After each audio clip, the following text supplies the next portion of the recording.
Hello everybody, this is Max from Music Lessons 101, and today I wanted to put together kind of a follow-up lesson on that slow, easy slow blues lead that I did last time, and I thought it would be good to do like a little rhythm section and kind of mix it up a little bit. Maybe something more interesting than just the usual, this kind of thing that everybody always does, the old, cliche riff. That's what I call it. So, it has its place, but thought I would do something a little bit more jazzy, a little bit more interesting, and this is kind of just. This is probably just as old as that other lick. I mean, I remember playing this back in my high school days. It's like our lead guitar player. That's who I actually learned it from. The lead guitar player in our band back in those days. This is kind of a fun thing to do, and you can put it in almost anything. It's really versatile. So, this works on electric and acoustic. I've done it like a lot on acoustic when you're filling in. You can see we can, I'm going to make another jam track on this as well, so we can kind of, you can play along with this, because I've kind of broken it down into 4 levels of difficulty. So the first is going to be very basic, and then the second one's going to kind of get into a little bit more difficulty, and then the third and fourth are just kind of showing you some cool things that I like to do that's not actually part of that rhythm, but maybe you could say they're like fills that you can do, but they've kind of become my favorite fills that I like to do. And I'll have a link to that video on the very end. And anyways, I'm going to assume that you know your simple chords, your E and your A and your B, and you probably need some simple bar chords that you're going to need to do this. And let's see. Let me just start off by showing you the lick before we jump into the video. So the first part of it is we're in the key of E, and we're going to do this hammer on your third. See, so we're using our pointer finger. So you've got your E, and we're going to an A. This is like another really common rhythm. You could always do. You hear this in a lot of songs. You go to the A.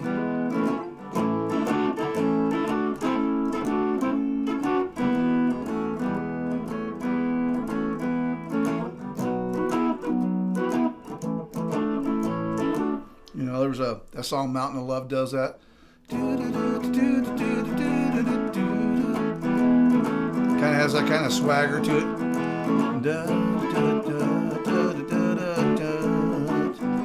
Okay, so that would be probably the good starting place. So anyways, rather than talking so much about this, I think what I'm going to do is I'm going to play the video that I made of the actual song. And so I'm going to cut to that, and then when I get back from that, then I'll go through and explain to you all the parts, and hopefully I can do a good job and teach you how to play that. So here we go.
So that's kind of the basics right there is what we're doing, okay? And this is swung, so the first part,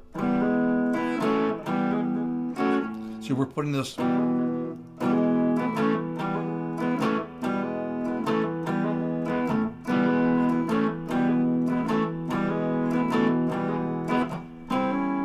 when we go to the A, you have your A chord. We're going from minor to major third, so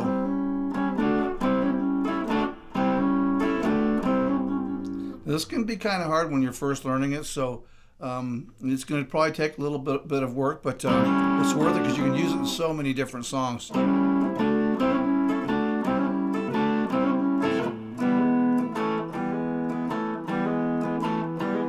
Now when it goes to the B, you're up here on your B.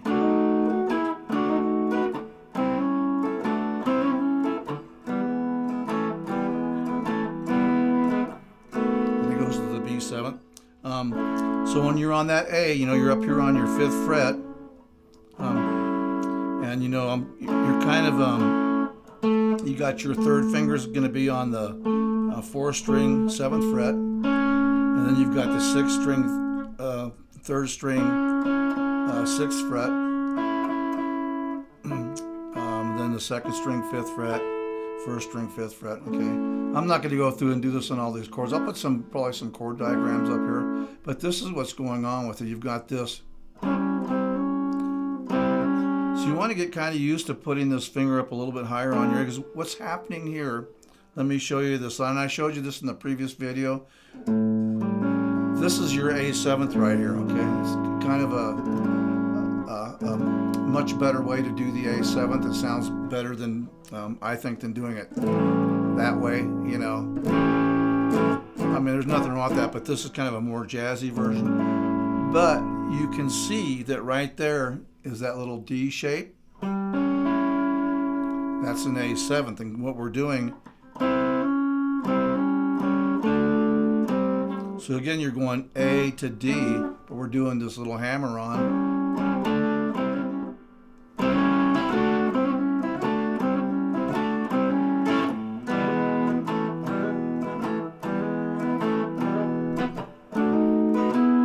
So then the B is exactly the same as the A.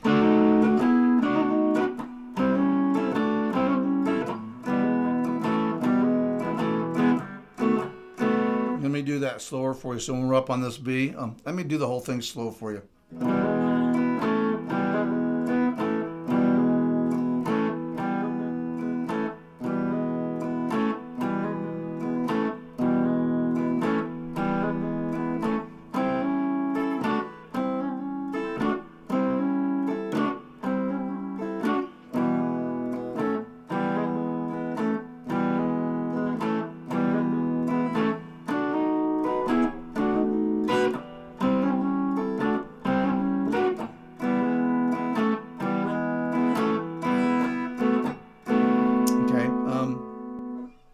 And then the second part, that's probably the easiest version of that, and it works, like I said, like in a lot of songs. You can use that anywhere. And then we're going to go to the little slide part. This is kind of where it's mostly used when you do this.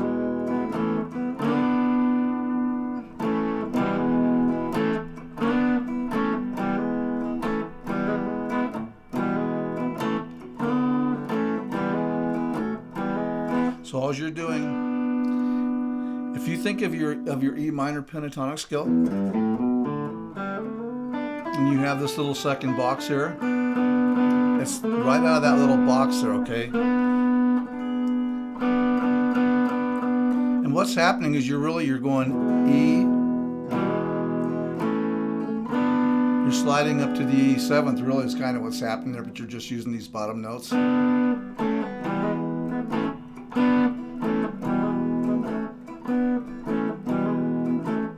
There's all kinds of variations of this. You can vary it anywhere you want to.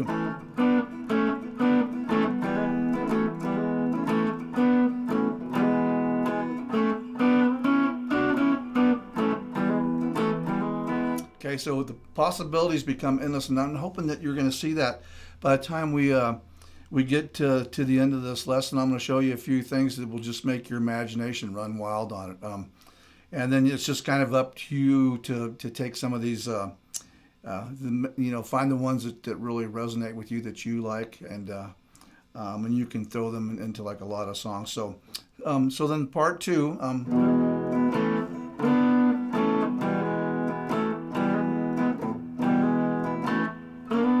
So now I'm kind of sliding into that as well. Now when we go to the A, kind of the same thing we did last time.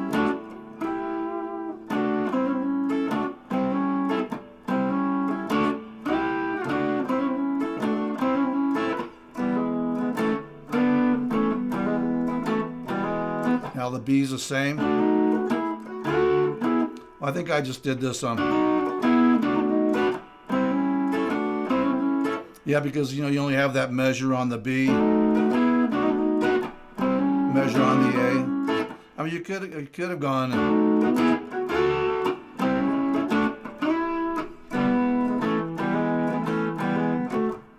But that's for later on, when you're feeling like you've got this under your fingers. So just to stick with the actual lesson plan before I diverge too much.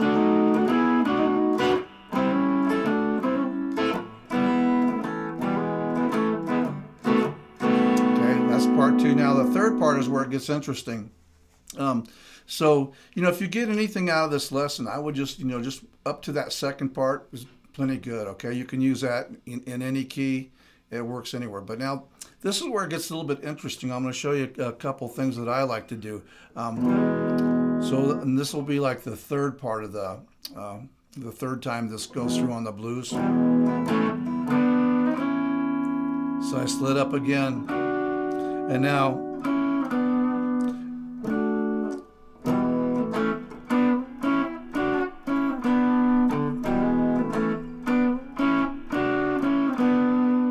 so all I'm doing, you're going E, A, and then you're back to the E.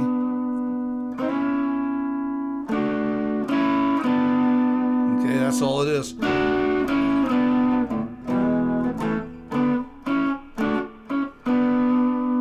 And this ends up being like part of a D chord. But it's just kind of more of like a passing thing. And on the next part of this, I'll show you how that ties together, okay? But this pattern is really easy to see. When you get here, you're going to go up two more. And then...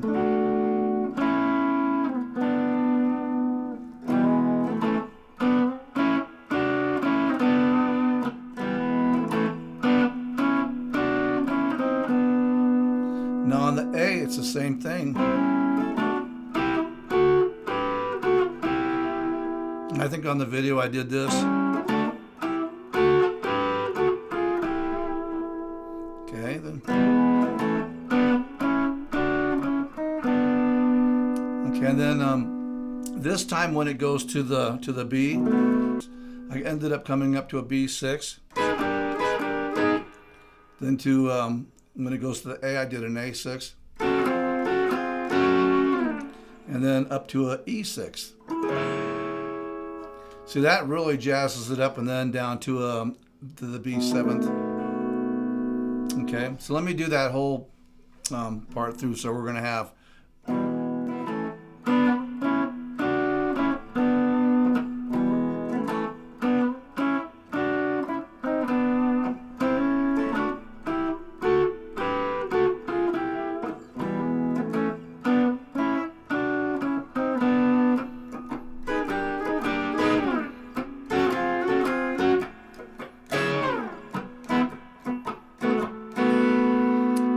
Oh, actually, I did this.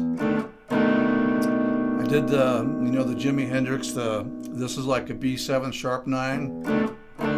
Just to kind of throw a little curveball in there. Okay, so that's the third time through, and then you can slow this down. If I'm going too fast on it, it's all pretty. That part I think is kind of just getting that rhythm in your head. But this is kind of a fun thing to do.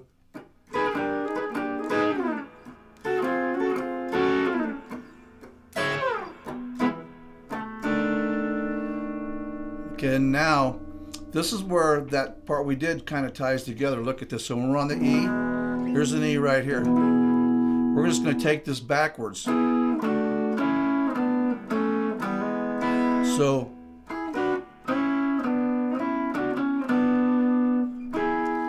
So when I was doing this,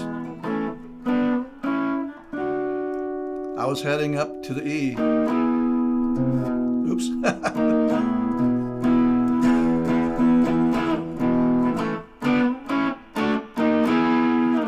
So you can see that whole little run is really cool. Once you put this together, you can do it like a lot of places on the neck. But what I did is I started on the top.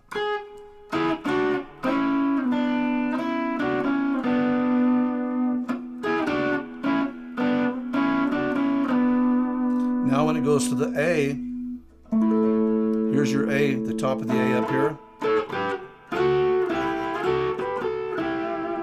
Back to the E.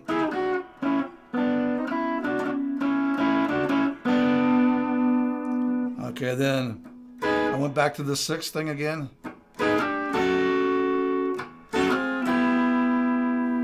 And then,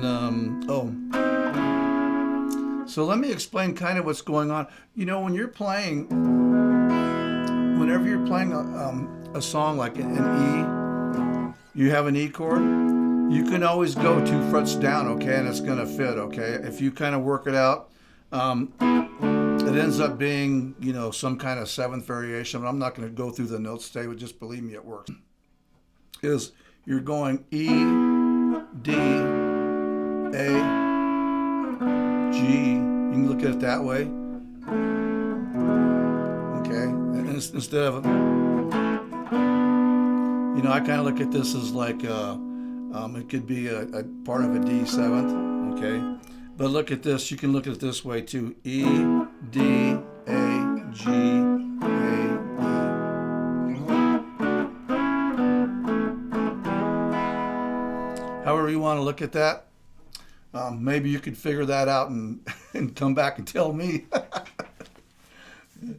Okay, but anyways, it's cool and it works, okay? So,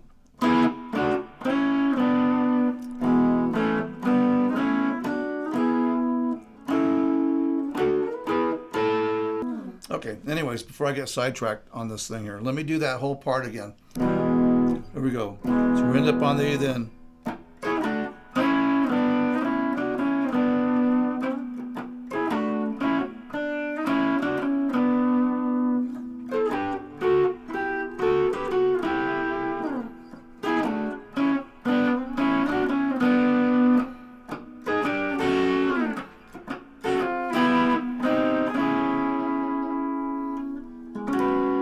And then I went to this right here when it goes to the B. I did the 6/9 chord that I showed you in that previous video. This is just coming from here. But it's just... So I did that. Then back to the E, and then on the very end I did... Again, this is like a that 6/9 chord again, but I'm having my root here. You can see there's a G 6/9, but I'm just simply putting this note here. Okay. That ends up being like a 13th. Okay, so, but that's for some of you jazz guys to figure that out. So anyways, that's how the whole thing fits together. Okay, let me go. I'll try to go all the way from the very beginning on this and do it slow. See if I can make it all the way through. I don't know if I can, but here we go. So let me go a little bit slower.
Okay, and then the fourth part.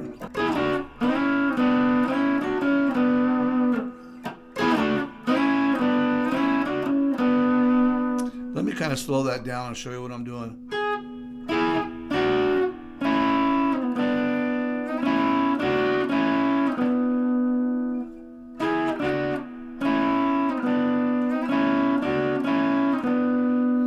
Okay, the one before that was.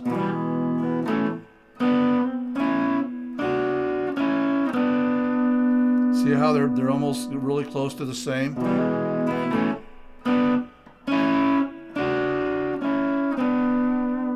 And then the fourth part. Okay,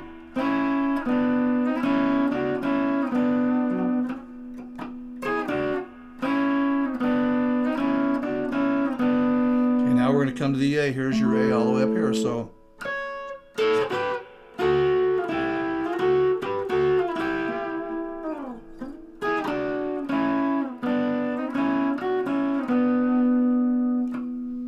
Then we're going to go to the B6. And the same thing works on this too. When you're playing a B6 here, if you slide this down, this ends up being some kind of a ninth chord. I've broken it down before in the past, but I always forget what it is. But you know, if you look at it based on your root note being here,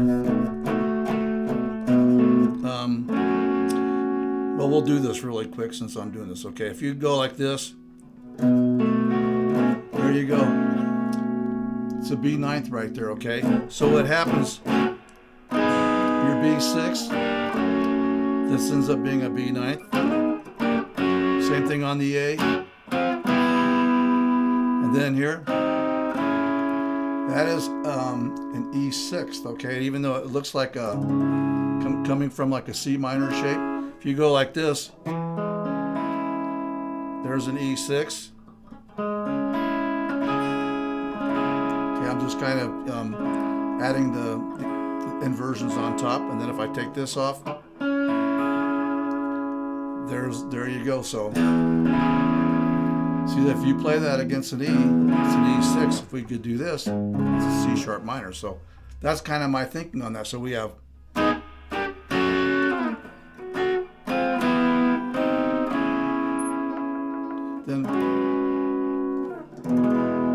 then I did an E ninth down here.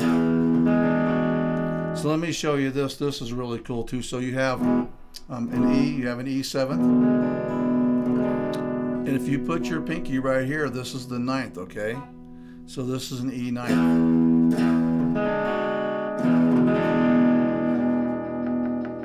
Which sounds really cool. And then we're gonna do the 6-9 shape here. So I got,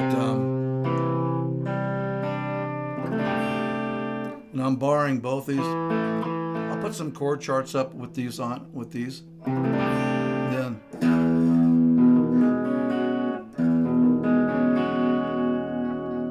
and then give it like a couple pounds of torque on your whammy.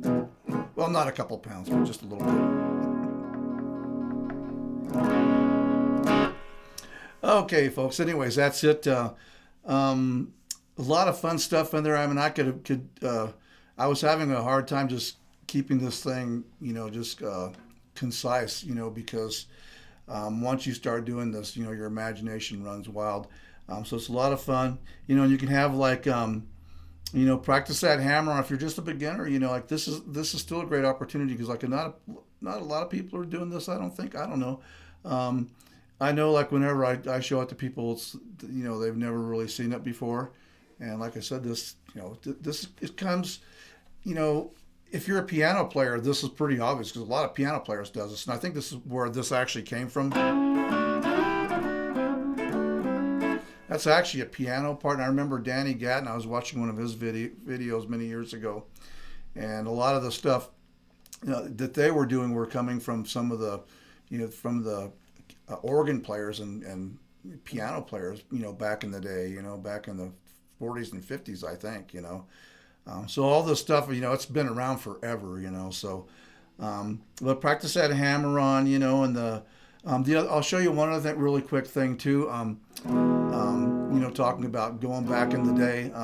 Another kind of way, and this only works on the E chord, is to go like this instead of going this way. You go like this. So here's your E6, and then when you hit that 6, take your first finger off.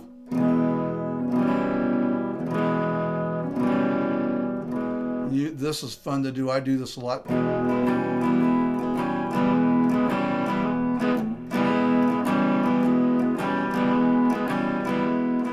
That's a Brownie McGee lick I learned a long time ago off a homespun tape.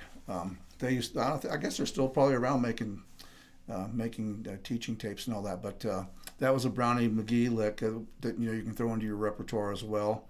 All this rhythm stuff is it's a lot of fun. And let's see, so have fun with that. Like I said, I will upload the backing track. I'll have a link here. And I don't know, I'll try to maybe do tabs on this. I'm not too sure, but if I do tabs, I'm just learning how to do tabs. So if I do one, I'll drop it in the description below the video, if I can talk. The description below the video, I'll put the tab. And like I said, if you get anything out of it, parts 1 and 2 would be ideal, especially if you're kind of a beginner, and it does take a while to get the hang of this here, so be patient with yourself. Remember, always slow it down. If you can't do it really slow. That's your secret weapon, is doing everything slow if you can. Anyways, thank you so much for hanging in there and watching this video and going over it. It's going to really pay off for you, and I would really appreciate it. If you liked it, feel free to subscribe. It would be great. We'd love to have you. And have fun with this, and we will see you next time around. Okay, have a great day. Bye.